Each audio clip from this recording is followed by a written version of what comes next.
Welcome to The Explainer. If you've ever stopped and wondered just how those jaw-dropping digital worlds we consume every day are actually constructed, well, you are in the exact right place. Today, we're completely deconstructing the journey of digital realism.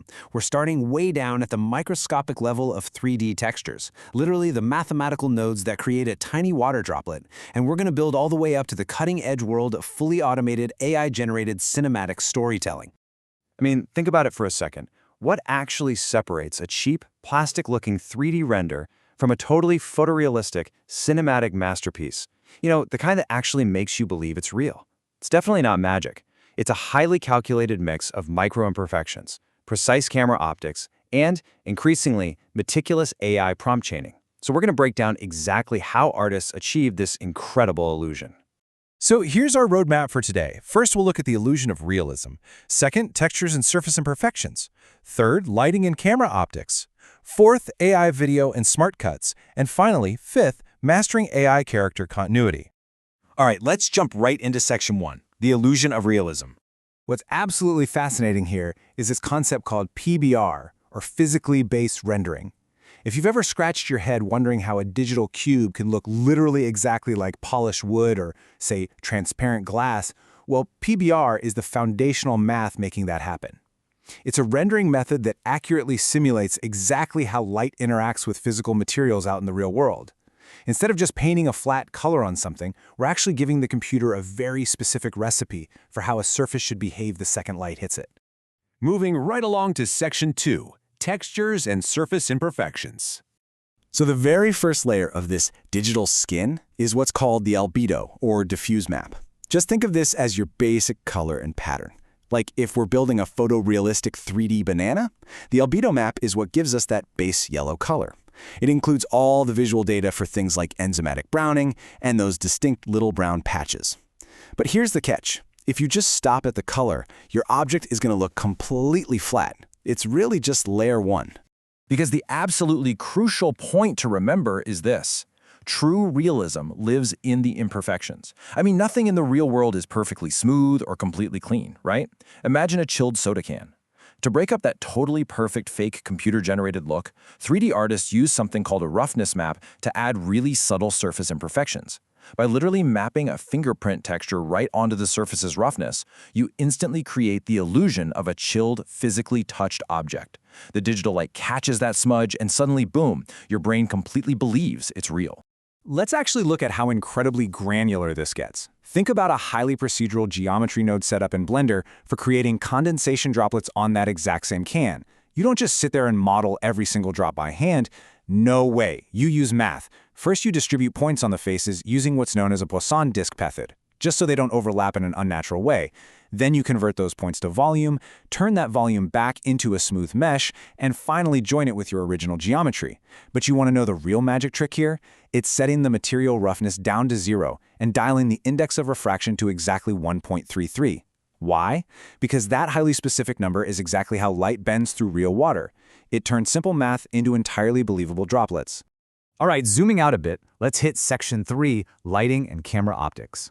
Listen, you can have the most flawless PBR materials in the entire world, but under flat light, they are going to look absolutely terrible. So, to fix that flat light, we rely on a classic trick borrowed straight from traditional film sets, 3-point lighting. It's pretty straightforward. You've got your key light, which provides your main illumination, usually sitting at about a 45-degree angle. Then you bring in a fill light to soften up those harsh shadows so they aren't just pitch black. And critically, you have a rim light, or a backlight, that basically creates this bright, glowing outline around your subject, completely separating them from the background. This one technique totally transforms flat materials into really dynamic, professional-looking renders. Now, let's talk about virtual camera lenses. There's this really fascinating concept called the circle of confusion. Simply put, it's defined as the largest blur disk that our eyes still perceive as sharp before it completely falls outside the precise plane of focus. On physical cameras, this is an actual optical phenomenon caused by light passing through real glass. But in 3D rendering, we have to mathematically simulate it. Mimicking these physical imperfections and that beautiful bouquet of real glass lenses is exactly what gives 3D renders their true, heavy cinematic weight. And an artist uses this to direct your eye, relying on the 3 main pillars of depth of field, or DOF. First is your aperture, or f-stop, which determines how much light enters and just how shallow that focus is. Next is the focal length, which either compresses or expands your perceived space. And finally, the distance from the camera to your subject, which changes that focus depth dramatically. You'd use a shallow DOF to create a super intimate portrait, really isolating a character, whereas you'd use a deep DOF to establish a huge, vast, highly detailed landscape. And let me tell you, this entire market of digital realism is just exploding. The 3D rendering market is actually projected to hit a staggering $13.58 billion by 2030. That's billion with a B. Why? Well, because these tools are evolving at just breakneck speed.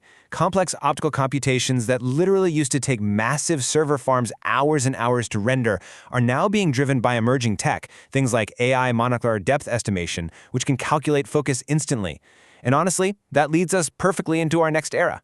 Which brings us to Section 4, AI video and smart cuts. Enter models like Vidu Q3. This is an AI that essentially acts as your entire digital production crew. We are moving way, way beyond those simple silent visual loops we used to see.